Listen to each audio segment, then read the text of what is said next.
so yesterday we read chapter 1 of The Magician's Nephew, and our two main characters, Polly and Diggory, got into a little trouble, it seems, and Polly disappeared. So let's continue. Chapter 2, Diggory and his uncle. It was so sudden and so horribly unlike anything that had ever happened to Diggory, even in a nightmare, that he let out a scream. Instantly, Uncle Andrew's hand was over his mouth. "None of that," he hissed into Diggory's ear. "If you start making a noise, your mother will hear it, and you know what a fright that might do to her." As Diggory said afterward, the horrible meanness of getting at a chap in that way almost made him sick. But, of course, he didn't scream again. "That's better," said Uncle Andrew. "Perhaps you couldn't help it. It is a shock when you first see someone vanish. Why, it even gave me a turn when the guinea pig did that the other night." "Was that when you yelled?" asked Diggory. "Oh, you heard that, did you? I hope you haven't been spying on me." "No, I haven't," said Diggory indignantly. "What happened to Polly?" "Congratulate me, my dear boy," said Uncle Andrew, rubbing his hands. "My experiment has succeeded. The little girl's gone, vanished, right out of the world." "What have you done to her?" "Well, I sent her to another place." "What do you mean?" asked Diggory. Andrew sat down and said, "Well, I will tell you about it. Have you heard of old Mrs. LaFay?" "Wasn't she a great aunt or something?" said Diggory. "Not exactly," said Uncle Andrew. "She was my godmother. That's her there, on the wall." Diggory looked and saw a faded photograph. It showed the face of an old woman in a bonnet. He could now remember that he had once seen a photo of the same face in an old drawer at home in the country. He had asked his mother who it was, and Mother had not seemed to want to talk about the subject much. It was not a nice face at all, Diggory thought, though, of course, those early photographs one could never really tell. Wasn't there something wrong about her, Uncle Andrew?" he said. "Well," said Uncle Andrew with a chuckle, "it depends on what you call wrong. People are so narrow-minded. She certainly got very queer later in life. She did very unwise things. That is why they shut her up." "In an asylum, do you mean?" "Oh, no," said Uncle Andrew in a shocked voice. "Nothing of the sort. Only in prison." "I say," said Diggory, "what had she done?" "Ah, poor woman," said Uncle Andrew. "She had been very unwise. There was a good many different things. We needn't go into all that. She was always very kind to me." "But look here. What has all that got to do with Polly? I do wish you would—" "All in good time, my boy," said Uncle Andrew. "They let old Mrs. LaFay out before she died, and I was one of the very few people whom she would allow to see her in her illness. She had got to dislike ordinary ignorant people, you understand. I do myself, but she and I were interested in the same sorts of things. It was only a few days before her death that she told me to go to an old bureau in her house and open a secret drawer and bring her a little box that I would find there. The moment I picked up that box, I could tell by the prickling in my fingers that I held some great secret in my hands. She gave it to me and made me promise that as soon as she was dead, I would burn it, unopened, with certain ceremonies. That promise I did not keep." "Well, then, that is jolly rotten of you," said Diggory. "Rotten?" said Uncle Andrew with a puzzled look. "Oh, I see. You mean that little boys ought to keep their promises? Very true. Most right and proper, I'm sure.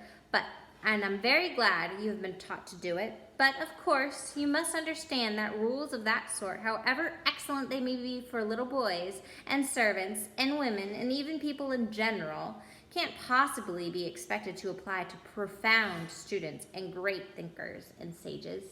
No, Diggory, men like me who possess hidden wisdom are free from common rules just as we are cut off from common pleasures. Ours, my boy, is a high and lonely destiny." As he said this, he sighed and looked so grave and noble and mysterious that for a second, Diggory really thought that he was saying something rather fine.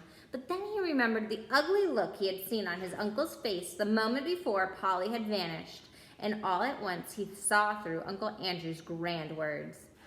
All it means, he said to himself, is that he thinks he can do anything that he likes and gets away with it. Of course, said Uncle Andrew, I didn't dare open the box for a long time, for I knew it might contain something highly dangerous. For my godmother was a very remarkable woman. The truth is, she was one of the last mortals in this country who had fairy blood in her. She said there had been 2 others in her time. One was a duchess and the other a charwoman. In fact, Diggory, you are now talking to the last man, possibly, who really had a fairy godmother. There, that'll be something for you to remember when you are an old man yourself. I bet she was a bad fairy, thought Diggory, and then he added out loud, but what about Polly? Oh, how you do harp on that, said Uncle Andrew. As if that was what mattered. My first task was, of course, to study the box itself. It had to be very ancient, and I knew enough even then to know that it wasn't Greek or Egyptian or Babylonian or Hittite or Chinese. It was older than any of those nations.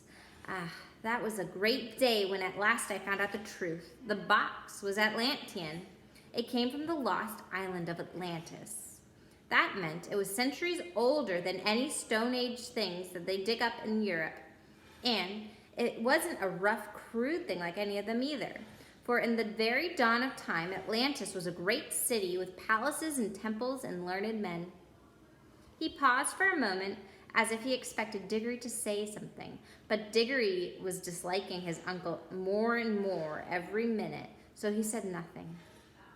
Meanwhile, continued Uncle Andrew, I was learning a good deal in other ways. It wouldn't be proper to explain them to a child about magic in general.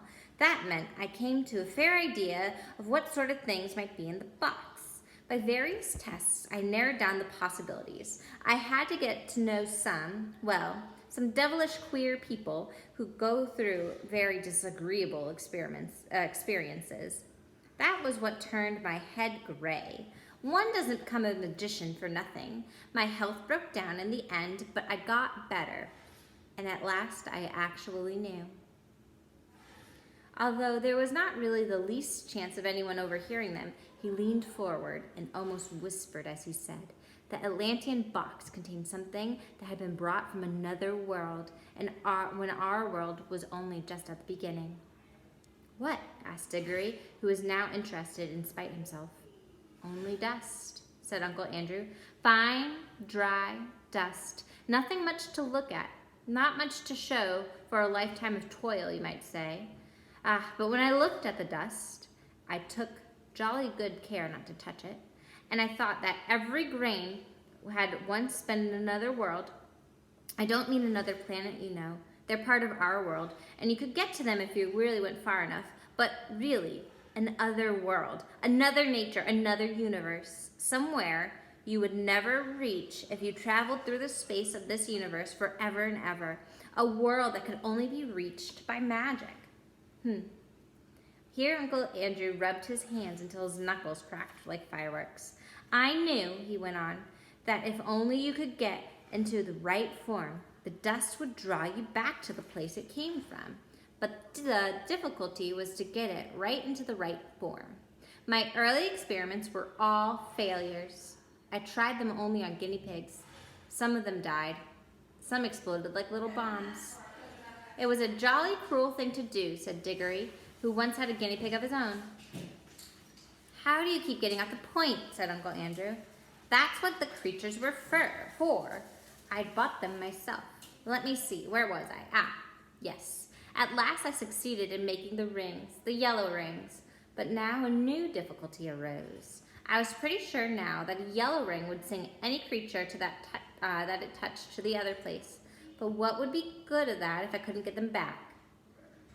And what about them, said Diggory. A nice mess they'd be if they couldn't get back. You will keep on looking at everything from the wrong point of view, said Uncle Andrew.